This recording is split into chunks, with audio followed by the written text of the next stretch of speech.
Olá pessoal, tudo bem? Sejam bem-vindos ao nosso canal. Eu sou o professor Wagner Vanderbroek do canal Cursos de Gerencial Pode Ser Legal. E agora assistam o vídeo de hoje. Sempre procurando trazer para vocês assim um vídeo legal, com um assunto que seja interessante, com uma linguagem que seja bastante acessível. Bom, nesse vídeo especificamente, ele é um pouquinho mais elaborado. Ele não tem tanta simplicidade como alguns outros vídeos que eu já postei no canal. Mas de qualquer forma, eu vou dividir esse assunto aqui em duas partes. Por quê? Ele é um assunto extremamente importante e interessante. O gestor tem interesse de saber isso, porque quando ele pensa assim, será que eu devo manter toda a minha linha de produção dentro da minha fábrica, ou eu posso terceirizar parte dessa linha de produção? Então a terceirização é um assunto muito fascinante para o empresário. Então ele quer saber, vale a pena terceirizar ou eu devo manter na minha empresa? Até porque quando eu estou mantendo uma estrutura maior, eu tenho encargos trabalhistas, tenho problemas trabalhistas, tenho problema de investimento em estrutura. Então, quando eu faço uma terceirização, eu posso reduzir isso e, obviamente, isso reduz também o risco do investimento do capital.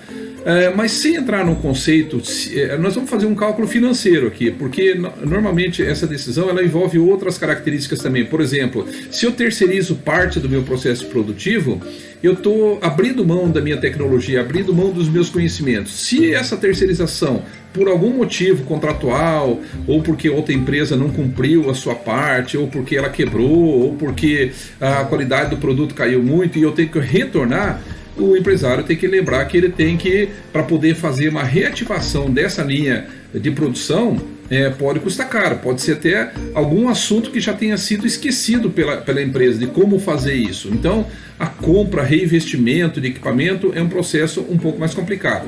Então, como eu disse, são assuntos assim mais complexos, além do financeiro, mas de qualquer forma é importante a gente partir da onde? Pelos números, pelos valores financeiros. Então, aqui eu apresento para vocês, nesse vídeo, valores financeiros. Esses valores, além da decisão, por isso que às vezes o empresário ele demora um pouco para tomar essa decisão, às vezes o gerente fala assim, puxa, por que os nossos chefes aqui já não tomaram essa decisão? Porque não é uma decisão só matemática simples, ela tem outros fatores envolvidos. Mas vamos lá. Então imagine essa empresa que ela tem um custo fixo de 100 mil reais e ela tem um produto aqui hipotético, uma máquina de desentortar banana. Aí tá uma boa ideia para quem quer montar uma empresa, tá? Então, nessa máquina, ela vai o gabinete e vai componente eletrônico. Obviamente que a gente simplificou o processo aqui, né? E essa empresa, ela tem 500 unidades. Ela tem uma quantidade de produção mensal de 500 unidades e cada um desses produtos, então, usa um gabinete e 2 componentes, tá? Então, um gabinete e 2 componentes, como está aqui. Então, qual é o custo da matéria-prima e da mão de obra direta? R$300 por unidade para o gabinete e R$45 por componente. Então, obviamente, qual é o custo total de cada máquina? Ela vai ser, então, um gabinete, 2 componentes, que vai dar 90, então vai dar R$390. Muito bem. Continuando aqui, então, os nossos cálculos aqui, imagine que a hora máquina de cada gabinete gaste 2 horas para fazer esse gabinete. Já do componente, usa então 0,25 horas, que daria 15 minutos. O preço de venda dessa máquina, então, é R$826 por unidade. Muito bem, a pergunta é, qual é o preço máximo que poderia ser pago em caso de terceirizar esse componente, da empresa deixar de fazer? Nós chegamos aqui a uma resposta de R$ 177,20, tá, em 2 componentes, ou seja, R$ 88,60 para cada componente. Veja só, nós estamos falando de R$90 hoje o custo de produção interna, pelo preço máximo que poderíamos pagar se nós terceirizássemos para outra empresa de R$ 177,20.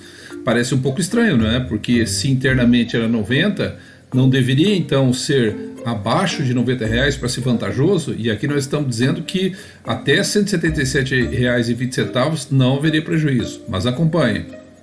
Mas vamos conferir se esse valor é verdadeiro ou não. Então, muito bem. Então, vamos lá. Então, a máquina e o componente e o total que nós queremos calcular. Então, qual seria o custo unitário? Então, veja só. Eu tenho um total de horas, então, considerando esses dados que nós apresentamos, de 500 gabinetes e como vai 2 componentes por máquina, né? Então vai 1000 componentes. Cada hora a máquina, então as quantidades de hora aqui, então eu teria na fábrica 1.250 horas no período. Pode ser por mês, né? Quem sabe? Muito bem, o componente então seria então o custo fixo. Para calcular o custo de cada componente seria o seguinte: eu pego o custo fixo, que é 100 mil reais. Se vocês esqueceram o que é 100 mil, volte o vídeo um pouquinho, dividido por 1.250, que dá 0,25, né? Ou seja, eu multiplico por 0,25, que vai dar então 20 reais. A matéria-prima e mão de obra é 45 reais por componente. Então cada componente nos custa então 65 reais por unidade. Já o gabinete, ele também, a gente parte do pressuposto de 100 mil reais, dividido por 1.250 e pegamos 2 horas para cada um. Então, matéria-prima e mão de obra em cada gabinete seria 300 e o do custo indireto de fabricação, que é o CIF, né, 160. Muito bem, qual é o custo unitário? 460. Então, qual é o custo total do produto? Seria da seguinte forma: 460, que é um gabinete, e mais 2 componentes de 65. Então, eu teria 590 reais.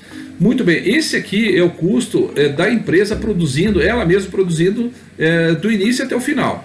Mas aí é o seguinte, para chegar naquele valor, qual é o valor que eu poderia pagar para terceirizar? Então vamos lá. Imagine que eu deixo de fabricar o componente. O que vai acontecer?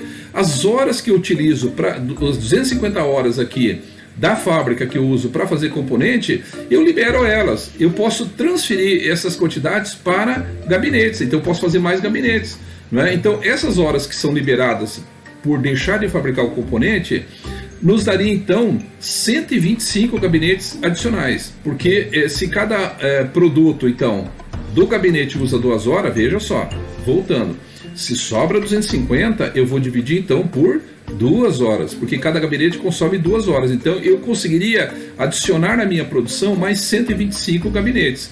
Então, se antes eu fabricava 500 e agora eu fabrico mais 125, eu vou para 625.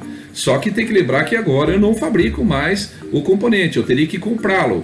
Então veja só, como é que ficaria a minha margem de contribuição de cada componente, de cada produto antes, né? Então eu pego 826, que é o preço de venda dele, desconto de 90 reais, que são os 2 gabinetes, os 2 componentes, e 300 reais por máquina, que dá uma margem de contribuição de 435. Esses 390 aqui, então, é o custo que nós vimos agora há pouco ali, tá? O que é a margem de contribuição? Eu recomendo, então, para quem não lembra o que é a margem de contribuição, que vocês vejam o vídeo 33 e também vejam os vídeos 34 até o vídeo 37, para entender um pouco mais sobre margem de contribuição.